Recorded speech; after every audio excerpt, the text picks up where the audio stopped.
I gotta write it down, take notes, revisit it, or I'm a just data dump it all. And the way my mind works, like, I just think about random shit that just pushes out beneficial information.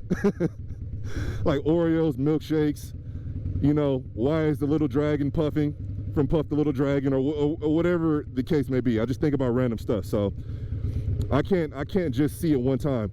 But in any event, knowing that I wasn't good at statistics and had never seen it before, I want to say about a month before I took that course, I went to, what is it, Barnes & Noble, got like a beginner's level stats book.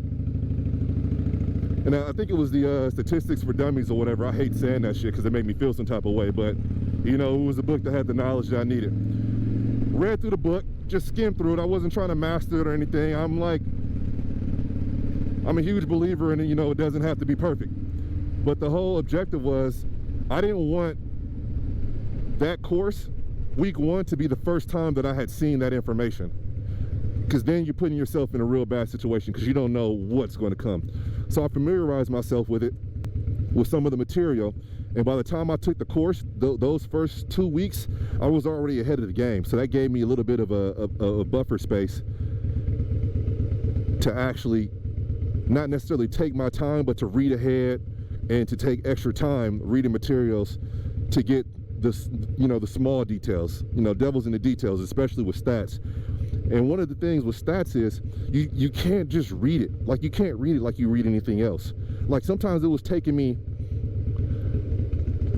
like several minutes, like 32 an hour, just to get through a couple of pages, because you can't just blitz through the sentences, because you have to know and fully understand what you're reading and how it applies. It's like reading comprehension on crack. But with that being said, I was putting in those hours to get through those chapters, and then you also have to do, you know, the chapter work. But there was never a feeling for me to where I was over it or I was mad, because I had already had a leg up, so I was kind of ahead. So I had the luxury of make sure nobody crosses the intersection. You know, what is it, like 90% of motorcycle accidents happen in the intersection, especially in California. I guarantee you about 50% of the cars out here on the road don't have not one fingerprint on the turn signal. Not one. Now, what was I saying? Ah, yeah, stats work. Yeah, so since I was up ahead a little bit, and I had like somewhat of a better understanding than most people in the course, I could read ahead, take my time, and process the information at my speed, which is also another good thing about taking the online courses. But with that being said, I wasn't bullshitting the work by any means. Like, I was between work, school, working out, and trying to do what I need to do just to like maintain some type of mental peace. I was putting in like 14-hour days, 14 to 15, and I just accepted it. You know, some things you just got to accept. Like, this is going to suck. There's nothing you can do about it. This is my path. I want to get this done. So it's like, I would say you got to be motivated, but I'm not going to say that, because at some, you know, motivation is just like the first step. At some point in time, you're not going to be fucking motivated. So I kind of break down motivation in phases. You got phase one, you know, I'll die before I give up doing this shit. And you got phase two, where reality hits you like, oh, this shit suck, man. And then on top of that, you know, I got my boys hitting me up, sending me pictures and shit from fishing, catching tuna, going to PB, you know, the Mecca, having a good time. Meanwhile, I'm at my kitchen table, just drinking, what do you call those, nitro cold brews like water, to get through this information. But I put in the time, I put in the work, I developed what I would consider a sophisticated understanding of statistics. And before I went into that class, I knew that a significant majority of the work that I would have to do in my competence, my degree, would involve statistics. So I was like, I have to understand this shit. Like there's no, I can't wing it. Like I need to know what the hell I'm talking about to understand the rest of the work moving forward, or when I read research. That was not the word research. But I corrected myself, that's fine. So I took the extra time, I got it.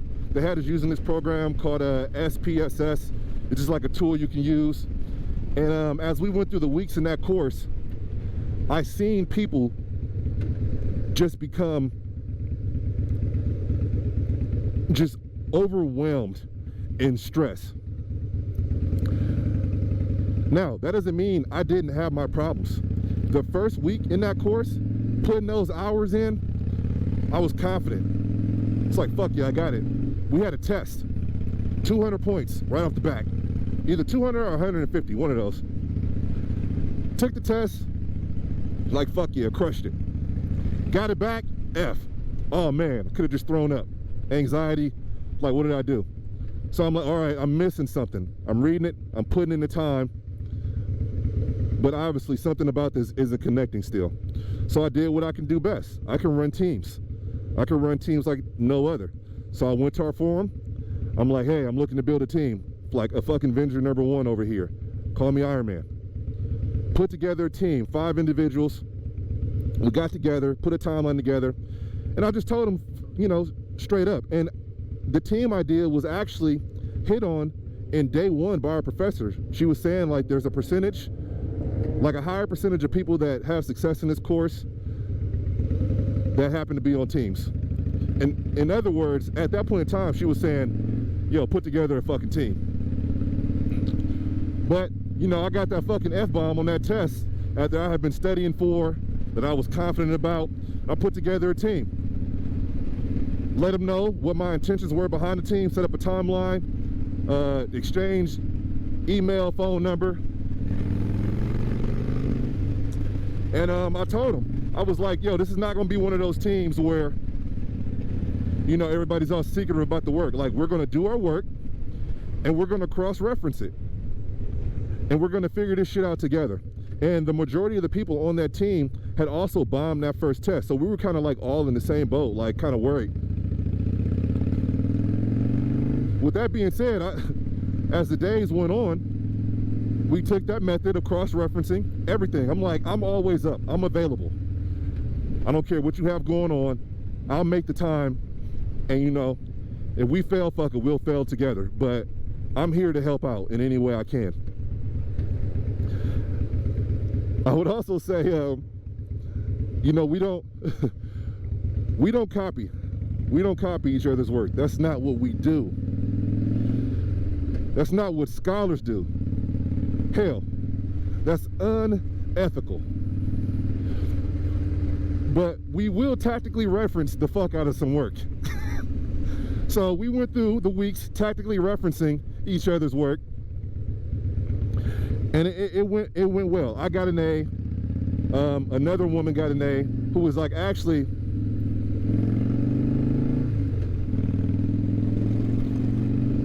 yeah, the other woman I'm talking about now, she was actually like just as helpful as I was. So she was reciprocating my energy and my time that I was putting forward. But the only thing about this woman was she never learned the computer program that helps you do the work. She chose, which is fine, she chose to do everything by hand. And I was telling her, I was like, yo, that's gonna be an L. Like, in these earlier weeks is fine, but I'll put it to you guys like this. The difference between hand jamming that stuff and using the program could save you 2 hours. Just that simple. But, you know, she was successful, and it's just like, you know, I'm not going to tell you no. I'm not here to tell you no. You do you, boo-boo. It's getting busy over here. We got people riding their brakes, cars riding on the side of me. I don't like it. This car reversing, getting out of, gotta look at these things when you're riding. I had to lay my bike down once. I'm in this chick's blind spot. I'm gonna come off the throttle a little bit. There we go. Now I'm feeling good. Oh, I'm Ella starving. I'm actually making some ramen, some Japanese ramen, like the real deal. I can cook a little bit, you know. But I went out, I got this recipe from YouTube. I forget the lady's name. But if you put in how to make Japanese ramen, it's like this Asian lady, she's in the Bay Area. And she put me on. She let me know exactly what I needed to do. So I went out to the Asian market, and I'm actually going, it's like Rancho Market though. It's a funny name for an Asian market. You would think it'd be Seafood City out here in San Diego. But that's neither here nor there. But I went out, got some leek, ginger, garlic, chicken powder, mirin, soy sauce, what was it, 6 pounds of pork neck bones, pork belly. Am I forgetting something? Hell no, just water you put in that shit. But I got it going right now. Oh yeah. And I'm patiently waiting for it to be done. Oh, and I got some fresh noodles, fresh made noodles. I'm on this new thing where I'm not eating out anymore. I can't do it. One, is too much money, and the last couple of times I've gone out to eat, the last few times, several times, the food has just been trash. It's just been trash. Sometimes you got to get it loose, you know. But oh, turn this bitch. There we go.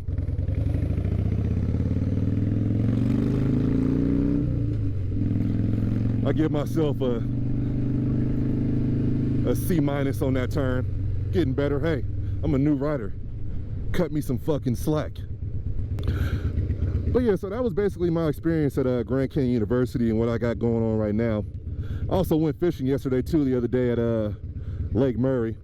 I only caught like one little fish, nothing to brag about. And my GoPro died like, I want to say within like 40 minutes of me being there. I had it on this hindsight setting, but in any event, I gotta prep up, you know, plus up on some batteries for my GoPro. But hey man, if you guys like this content, be sure to hit like and subscribe, and I'll catch you guys next time. GoPro, stop recording.